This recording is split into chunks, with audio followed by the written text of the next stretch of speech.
Drew, the good news is the worst of these storms appears to be over right now, right? Yes, the danger has passed. There will not be any more storms tonight, but wow, were they ferocious. Everyone got storms. Everyone got a severe thunderstorm warning because of wind gusts over 60 miles an hour. No surprise what we saw with Eddie just a moments ago, that there were issues with power lines and power poles. In addition to all those strong wind gusts that everyone got with these storms, we had tornado warnings. As of now, it looks like at least in southern Delaware, there was a tornado. But let's talk about that lightning. That's wild. Look at this. There were 6,000 to 7,000 lightning strikes in an hour as this was crossing. That is absolutely wild.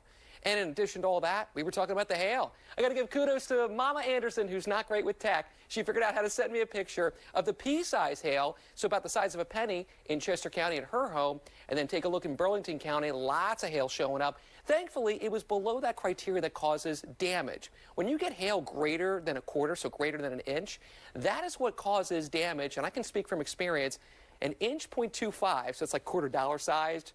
Well, that causes some dents on a car. And again, I speak from experience around here on that one. We got so much rain so quickly that led to flooding around our region. This is I-76 a little earlier. A quick ½ inch of rain fell. Wow, look at that. There's some of the effects of that right there. All right, so let's take a breath. The storm's gone. No issues the rest of the night. Just some leftover showers showing up in Chester County and Berks County. That's really about it. The skies will clear as the night goes on, but we are staying windy with some strong wind gusts throughout the rest of the night, but nothing that will cause wind damage. 40 degrees will be the temperature, and we get colder because of those clearing skies. Right now, it's still mild, but those storms came in with a cold front, and that cold front certainly means business. It's a much colder day on your Sunday. We only make it to the low 50s for your highs. Big contrast from that mild weather we had today.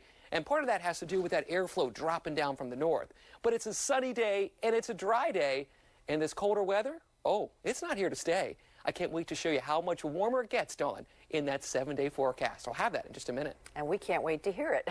Thank you, Drew.